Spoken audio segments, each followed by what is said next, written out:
Hurricane Fiona has moved into the Atlantic Ocean and is expected to be brushed by Bermuda overnight. In the Caribbean, it has left a trail of damage in its wake, particularly in Puerto Rico.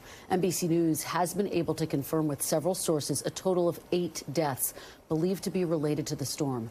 Puerto Rico's government is not officially tracking storm-related fatalities. And 4 days after Fiona made landfall, authorities say power still has not been restored for nearly 2/3 of the island. Another 33% are still without water, as the National Weather Service today issued a heat advisory, warning of heat indexes exceeding 100 degrees. Continued land and mudslides have been reported as recently as this morning, blocking roads and impeding recovery efforts, leaving some residents to take matters in their own hands to collect water. Joining me now to discuss this is the governor of Puerto Rico, Pedro Pierluisi. Thank you so much, Governor. Really appreciate your joining me, and I'm so sorry for all that you are all going through. Thank you, Kristen, for this interview. Actually, the connection is not that good, but I can get to the jugular here. As you reported, Hurricane Fiona hit Puerto Rico hard. It was at a tropical storm intensity till 2 p.m. on Monday. So it's been about 3 days. By now, the challenge we're facing is lack of electric service for roughly, you're talking about 62% of our population. We do have, now we have water service for up to 73% of our population. So that's the challenge.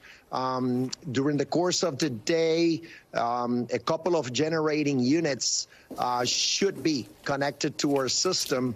And so we should see a significant increase of customers getting electric service.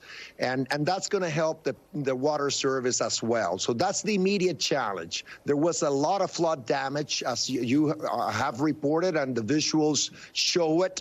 And so this hurricane, the difference between this one and Maria is basically the rain. We got an extraordinary amount of rain.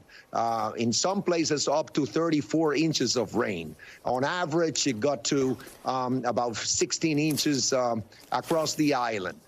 So that's what we're dealing with. The president declared a major disaster that activates all of FEMA's programs. The President Biden, just announced that the federal government will assume 100% of the emergency assistance for a period of 30 days. And we're working as a team with FEMA, meaning the government of Puerto Rico. NGOs are helping. So we are quickly on the recovery mode. And there's light at the end of the tunnel. But I told you about the challenges we face. Governor, can you hear me? And we appreciate that. You can hear me. Okay, yes.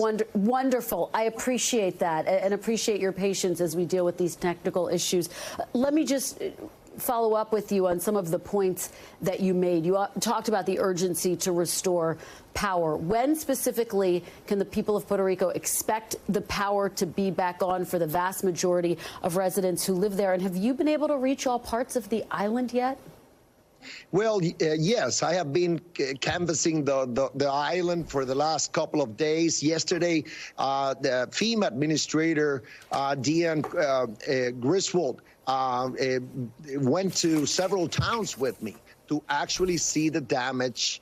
You're talking about bridges collapsing, like at least 3 or 4 bridges collapsing. You're talking about 40 communities that were left pretty much isolated because of lack of access, and we're dealing with all of that. In terms of power, my expectation is that a majority of the customers should be getting their electric service by the end of the day today. That was my goal for yesterday. It wasn't met because of issues with our grid.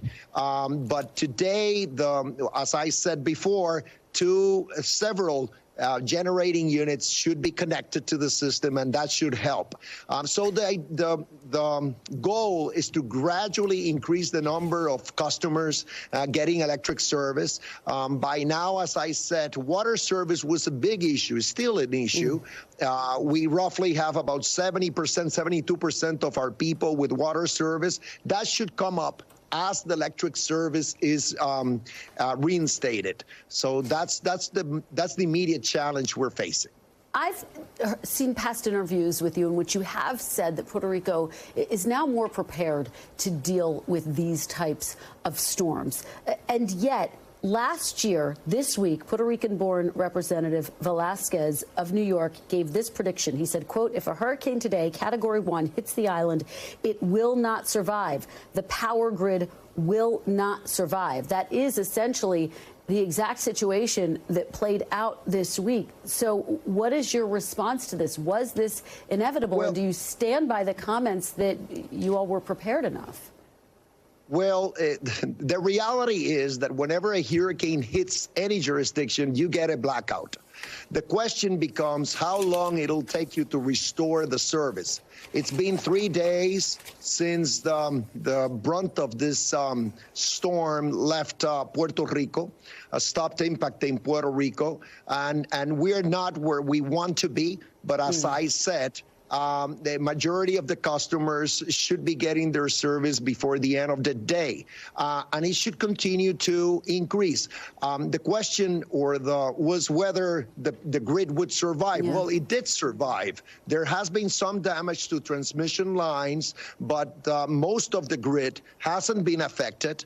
There will be towns in which there was a lot of damage in the distribution lines, and that'll take longer to fix, but we will fix it, and we'll come back. Governor Pierluisi, thank you. We are out of time, and our thoughts are with you and everyone in Puerto Rico. Thanks for watching our YouTube channel. Follow today's top stories and breaking news by downloading the NBC News app.